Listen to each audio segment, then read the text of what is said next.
Assalamualaikum warahmatullahi wabarakatuh. Tuan-tuan, saudara-saudari muslimin muslimat yang dikasihi Allah sekalian, alhamdulillah kita dapat lagi bertemu pada pagi ini untuk meneruskan pengajian memahami ayat-ayat Allah Subhanahu wa taala di dalam Al-Quran ini secara sepintas lalu, dan kita akan sambung ayat di dalam surah Fatir. Dalam surah Fatir, surah yang ke-35, dan insya-Allah kita akan sambung ayat semalam, ayat 34. Semalam kita sampai ayat 34, sepatutnya hari ini 35, tapi saya ulang balik ayat 34.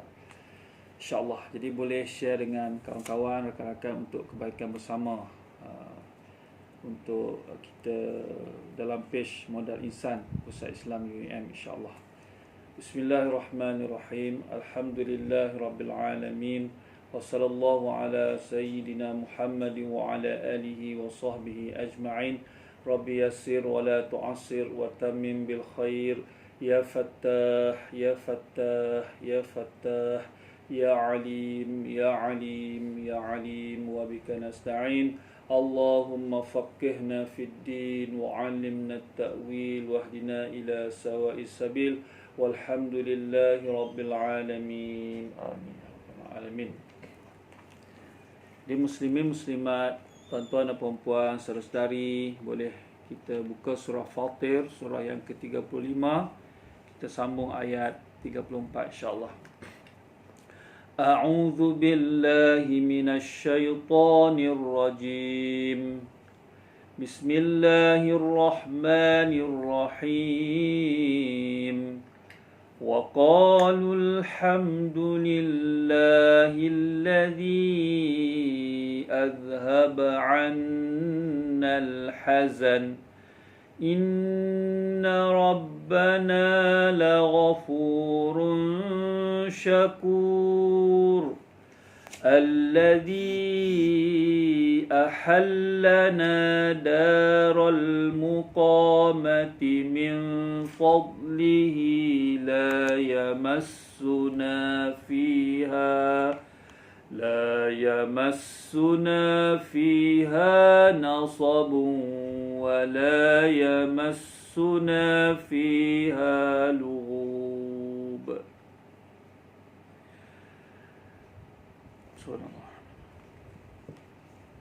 Alhamdulillah, tuan-tuan dan puan-puan, saudara-saudari yang dikasihi Allah sekalian, kita masih lagi mempelajari makna-makna ayat-ayat Allah Subhanahu wa taala di bahagian yang terakhir, iaitu bahagian yang terakhir 1/4 daripada Quran ini, bermula daripada surah Saba sampailah kepada surah An-Nas yang akan menjelaskan, menghuraikan tentang isyarat penting di dalam surah Al-Fatihah. Maliki Yaumiddin. Allah sahajalah yang menguasai hari pembalasan. Tidak ada bantuan dan pertolongan melainkan dengan izin Allah sahaja. Jadi kalau kita nak selamat, kita kena minta tolong, puja seru, beribadah, taat hanya kepada Allah sahaja. Dan dalam surah Fatir ini menjelaskan kepada kita tentang maksud tauhid, pentingnya iyyaka na'budu wa iyyaka nasta'in, yang mana surah Fatir ini merupakan huraian kepada surah Hamim 7, surah Az-Zumar dan surah Hamim 7 yang akan ada di depan ni. Manakala surah Hamim 7, surah Az-Zumar itu huraian kepada iyyaka na'budu wa iyyaka nasta'in. Inilah keterikatan, maknanya hubungan antara ayat-ayat surah-surah dalam Al-Quran Al-Karim yang memberi makna betapa pentingnya kita mengesahkan Allah Subhanahu wa taala di dalam beribadah, dalam berdoa ini, untuk kita selamat di hari akhirat. Tuan-tuan semua, kita lihat ayat 34. Ayat 34 ini ayat yang berbentuk tafsir, yang merupakan sambungan kepada ayat 32, iaitu Allah cerita Allah wariskan Quran ini, kitab ini, kepada 3 golongan. Maknanya golongan yang yang beriman, yang muslim, orang Islam saja yang mewarisi kitab Quran ini. Tapi di kalangan mereka ini terbahagi kepada 3. Satu, golongan yang zalimun li nafsih, yang mengerjakan dosa besar. Yang kedua, golongan yang muqtasidun, jadi melakukan dosa besar walaupun ada kitab, tapi dia buat dosa juga, tak selamat juga. Yang kedua, muqtasidun ni dia buat dosa, maknanya dia tak buat dosa besar tetapi tidak terlepas diri daripada dosa kecil, masih lagi dia buat dosa kecil. Dan golongan yang ketiga ialah wa minhum sabiqum bil khairat. Golongan ketiga ialah mereka yang sentiasa berlumba-lumba, sentiasa mendahului orang lain dalam melakukan kebajikan. Kerana sangat banyak berlumba-lumba untuk buat amal soleh. Dan apa yang mereka buat ini pun dengan taufik daripada Allah Subhanahu wa taala. Dan Allah beritahu golongan yang ketiga ini merupakan golongan yang mendapat limpah kurnia yang besar daripada Allah Subhanahu wa taala, iaitu jannatu adnin, iaitu syurga, balasan syurga adn yang kekal, yang mereka akan masuk di dalamnya, duduk dalam syurga itu. Dan bila masuk dalam syurga, dipakaikan gelang daripada emas syurga, mutiara syurga, dan pakaian mereka adalah sutera syurga. Mudah-mudahan Allah pilih kita semua. Dan bila duduk dalam syurga itu, bila mereka dapat nikmat, mereka berkata sebagai tanda syukur kepada Allah, wa qalu alhamdulillah, mereka berkata pujian hanya bagi Allah, allazi azhaba 'annal hazan, Allah yang telah menghilangkan perasaan duka cita dari kami buat selama-lamanya. Maknanya, selama mana manusia tak dapat masuk syurga jumpa dengan Allah, selagi itulah manusia ada kebimbangan tentang kehidupan dia. Mana dia tak pasti lagi. Tapi kalau dia dah masuk syurga, dia tidak ada kebimbangan lagi. Mudah-mudahan Allah pilih kita untuk masuk syurga Allah. Dan Allah beritahu lagi, inna rabbana laghafurun syakur. Orang dalam syurga ni kata, sesungguhnya Tuhan kami Maha Pengampun, lagi sentiasa memberi balasan yang sebaik-baiknya. Maknanya menghargai akan segala amal hamba-hambanya yang taat. Syakur maknanya Allah menghargai amal-amal hamba yang dilakukan ketika di dunia ini, dengan Allah akan bagi balasan kepada mereka. Iaitu ayat 35, alladzi ahallana daral muqamati min fadlih. Dialah Allah yang telah menempatkan kami buat selama-lamanya di tempat tinggal, di tempat kediaman, di tempat tinggal yang kekal abadi selama-lamanya, yang merupakan limpah kurnia daripada Allah Subhanahu wa taala yang sangat istimewa. Mudah-mudahan Allah pilih kita semua. Dan bila mereka duduk dalam syurga, la yamassuna fiha nasab, kami tidak akan merasa penat, lelah di situ. Maknanya tak seperti dunia lagi. Di sana tempat menerima kenikmatan balasan saja. Tak perlu buat apa-apa lagi. Tak perlu penat lelah lagi. Wala yamassuna fiha lughub, dan dalam syurga itu juga kami juga di situ tidak akan merasa letih, lesu. Mana keletihan pun tak ada. Semuanya kesenangan, keseronokan yang disediakan oleh Allah kepada hamba-hamba yang taat. Jadi mudah-mudahan Allah pilih kita semua untuk masuk syurga Allah Subhanahu wa taala. Ayat 36 ialah sebaliknya, kepada golongan yang degil, golongan yang tak ingin belajar daripada wahyu, tak ingin tahu, sehingga mereka rosak akidah, rosak amalan, maka Allah ancam mereka dengan azab di hari akhirat. Wallazina kafaru, dan orang-orang yang degil, ingkar degil ni, lahum naru jahannam, bagi mereka neraka jahannam. Duduk dalam neraka jahannam. la yuqda alaihim. Mereka tidak dijatuhkan hukuman bunuh supaya mereka mati.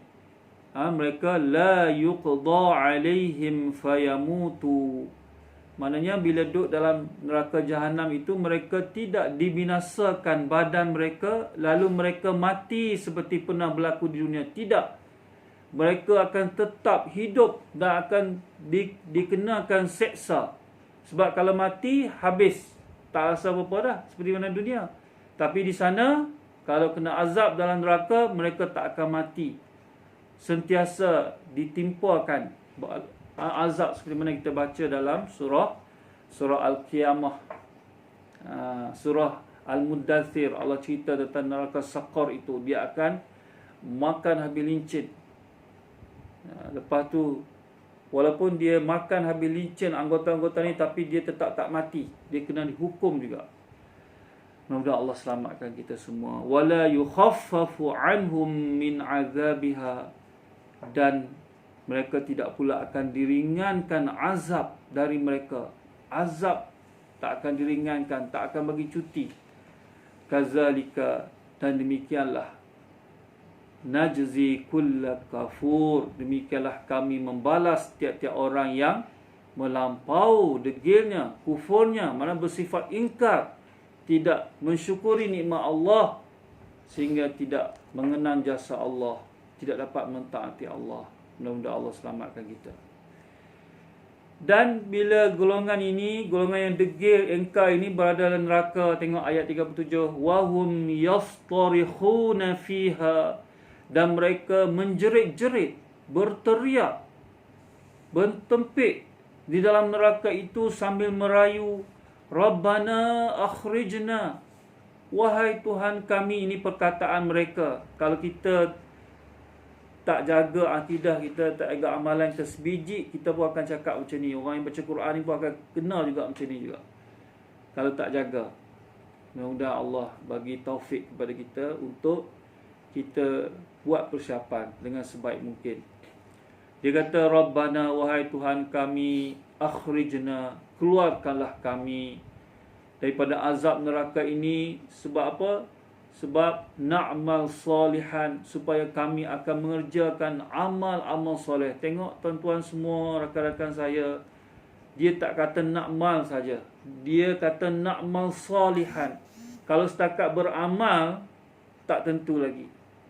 Tapi kalau beramal soleh, amalan-amalan menepati sunnah Rasulullah SAW, amalan-amalan menepati syariat, itulah yang akan dikira oleh Allah Subhanahu Wa Taala. Kalau kita buat amalan yang tidak menepati syariat, siapa yang akan bagi pahala? Contoh, kalau dia bekerja dengan majikan dia bekerja, contoh, bekerja dengan UUM, tapi minta bekerja dengan UUM, tapi dia pergi buat kerja dengan orang lain. Buat kerja dengan orang lain, macam mana UUM nak bayar gaji? Begitu juga. Kalau kita disuruh buat amal-amal yang menepati syariat, kita reka sendiri amal itu tak ikut syariat, siapa nak bagi balasan? Jadi fikirlah. Dan dia kata na'mal soleh. Na'mal soleh ni maknanya na'mal yang amal-amal yang berkualiti tinggi, bukan amal biasa. Tengok.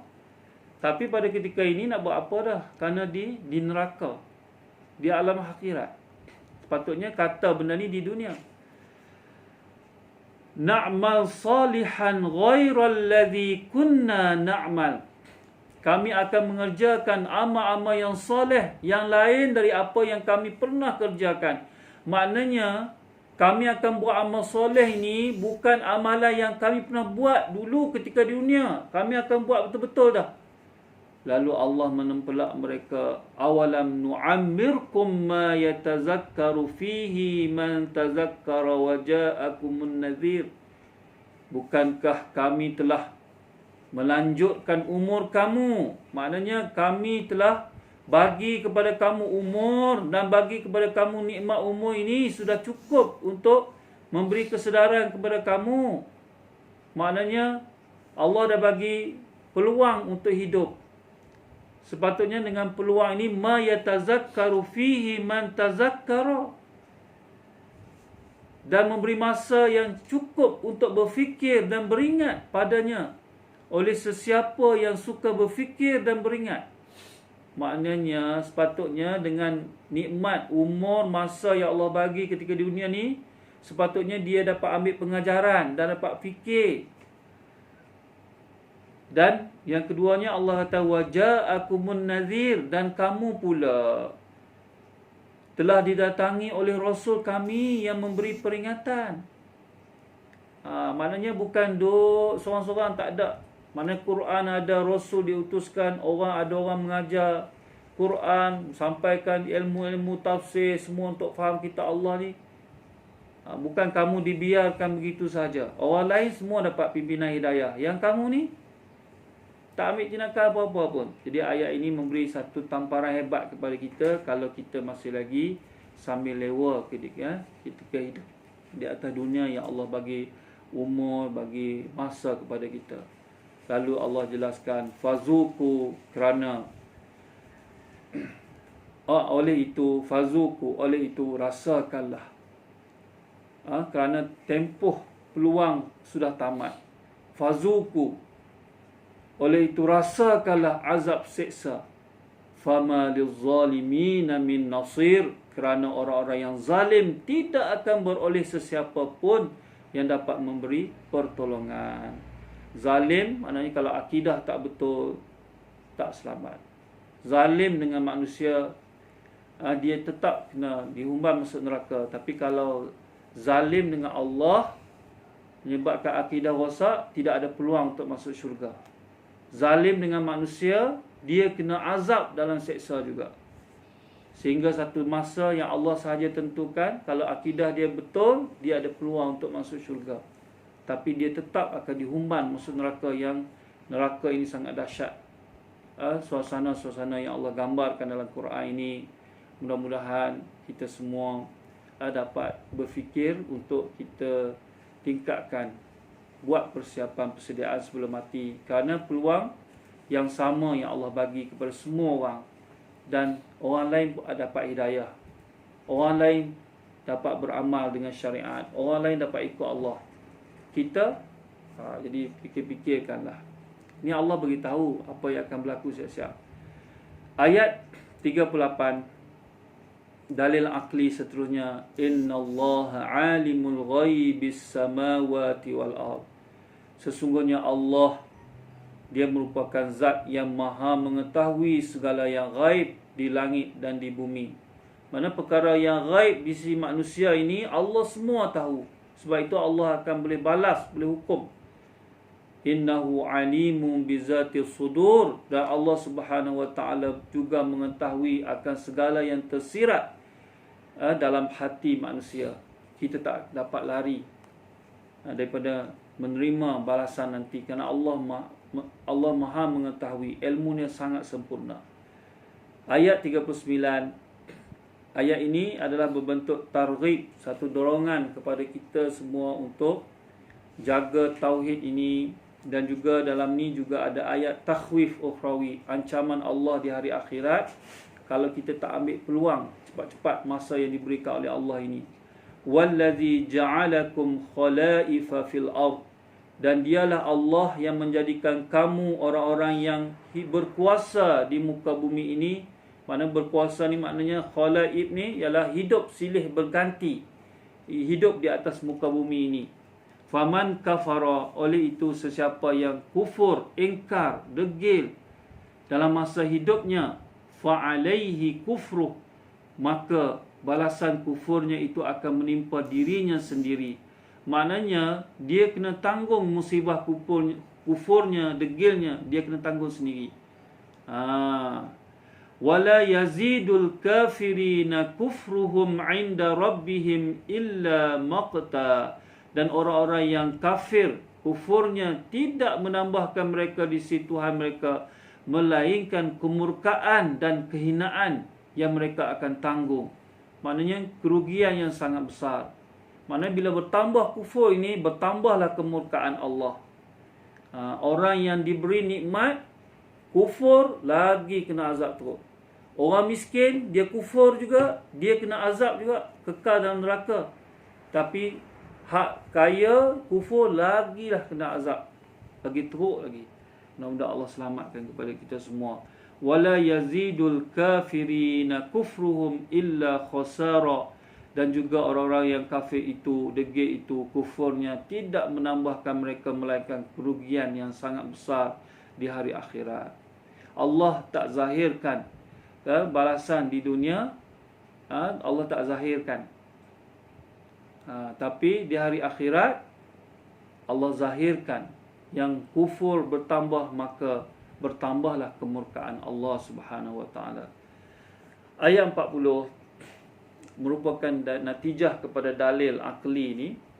Allah jelaskan kepada kita, Qul, katakanlah wahai Muhammad kepada mereka dengan jelas dan terang, Ara'aitum syuraka'akumul ladzina tad'una min dunillah?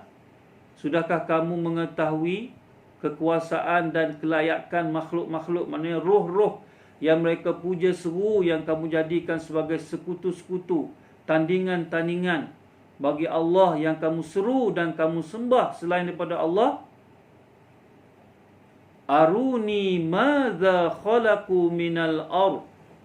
Jadi orang Arab jahiliah ni, dia adakan tandingan-tandingan Allah ni bukan dari segi sifat. Maknanya Allah tu jugalah.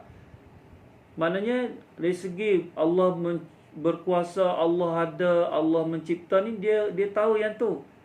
Tapi maknanya dia adakan pujaan-pujaan seru ni dalam urusan ibadah dia. Maknanya dia puja roh wali, roh nabi, roh malaikat, roh jin ini untuk jadikan sebagai ilah, sebagai tandingan bagi Allah. Kalau yang besar-besar ni kita serah kepada Allah lah, tolong kita. Yang kecil-kecil ni untuk urusan dunia kita apa semua ni, nak berlaris perniagaan, nak selamat kita ni, kita puja roh-roh ni. Dia boleh bawa menghampirkan kita dan sebagainya. Sebenarnya yang kita belajar dalam surah Az-Zumar, surah Hamid 7. Jadi Allah suruh Nabi SAW tanya mereka, adakah yang mereka adakan syuraka, tandingan-tandingan bagi Allah ini? Aruni maza khalaqu minal ardi, tunjukkanlah, mana perlihatkanlah kepadaku apa yang mereka telah ciptakan daripada bahagian bumi ni. Kalau ada yang kamu puja seru mereka ni, di samping Allah ni kamu puja seru mereka juga ni, tunjuk mana yang mereka buat. Penjuru mana langit mereka buat, penjuru mana bumi roh-roh ni buat, tunjuk. Am lahum syirkum fis samawat. Ataupun kalau mereka tak boleh tunjuk, tanya mereka lagi, atau adakah mereka mempunyai sebarang perkongsian, maknanya rakan kongsi dengan Allah dalam mencipta dan menguruskan langit. Mana yang mereka berkongsi dengan Allah buat, tunjuk. Am atainahum kitaban fahum ala bayyinatin minhu. Kalau tak boleh cerita ada rakan kongsi syuraka dalam mencipta langit dan bumi ni, Allah tanya soalan yang seterusnya ialah, atau pernahkah kami memberikan kepada mereka sebelum ini sebuah kitab, sebuah kitab yang benarkan amalan syirik mereka itu. Ada dalam kitab tu membenarkan amalan syirik mereka.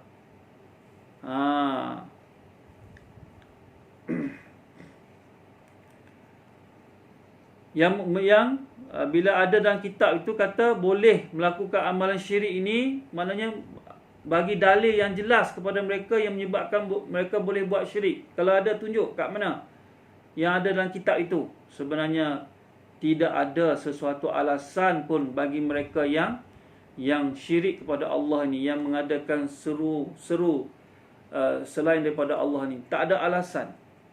Bal in ya'idul zalimuna ba'duhum ba'dan illa ghurura. Tidak ada sesuatu alasan pun, bahkan orang-orang yang zalim itu maknanya tuan-tuan kena catat, syirik pada Allah itu terperdaya dengan kata-kata yang disebutkan oleh syaitan, oleh setengah-setengahnya kepada yang lain.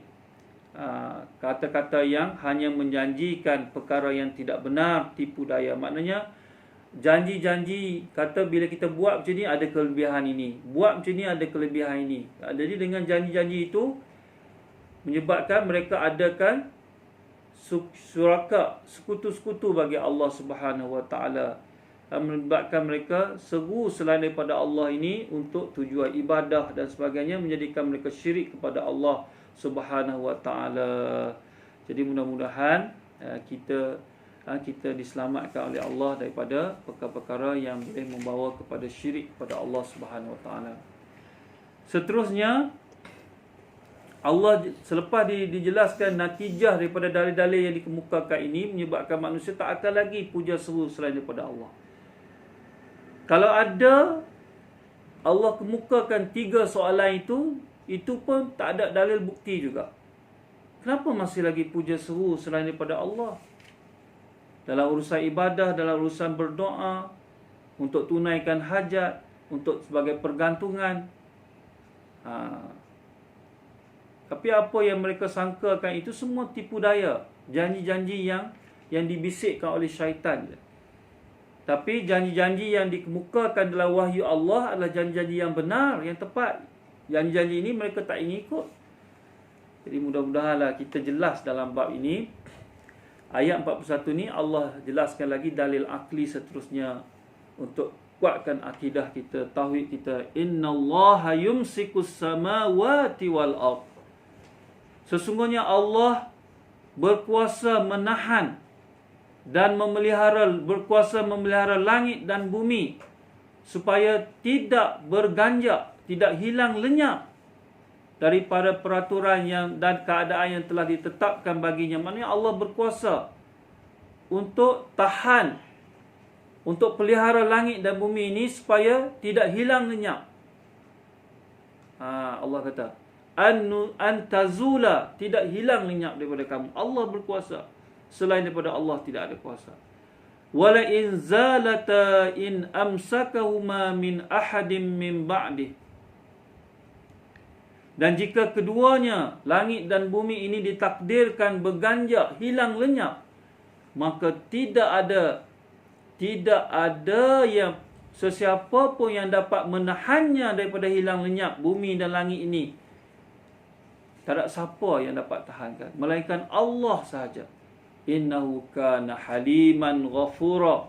Sesungguhnya Allah Maha penyabar, tabah. Walaupun kamu buat salah, kamu tetap tidak dihukum lagi, diberi peluang.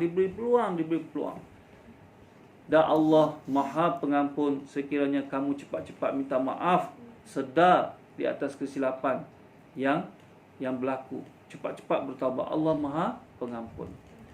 Ayat 42 ialah ayat berbentuk takhwif duniawi, ancaman Allah di dunia, dan juga teguran kepada orang Mekah ni, zajrun, teguran.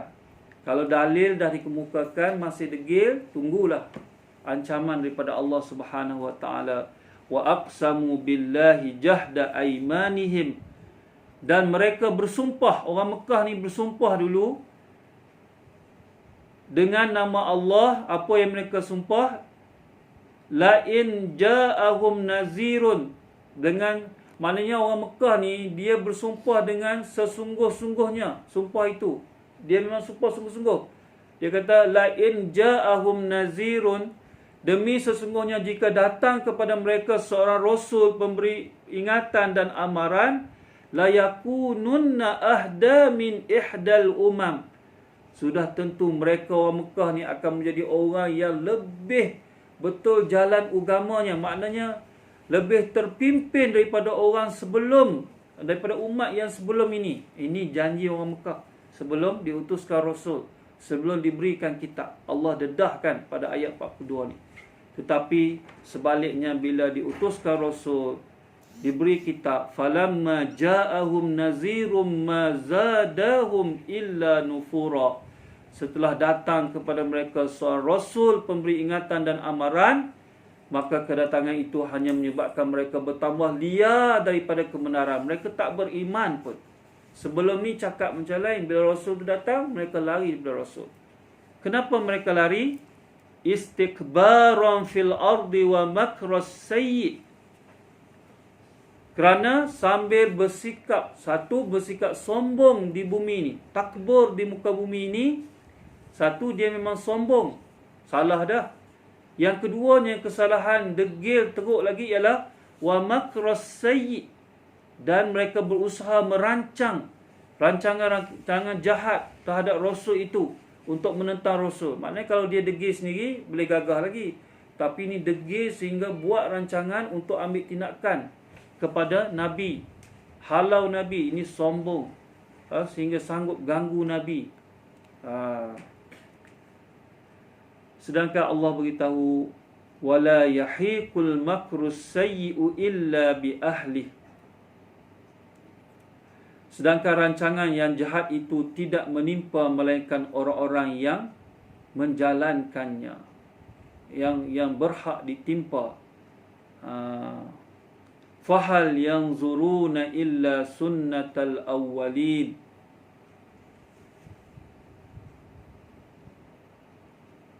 Dengan keadaan yang demikian, kedegilan mereka dan mereka sombong sehingga mengambil tindakan kepada Nabi, mana Allah kata tidak ada yang mereka tunggu keputusan selain daripada berlakunya kebinasaan akan menimpakan mereka sebagaimana yang telah menimpa orang-orang kafir yang telah lalu.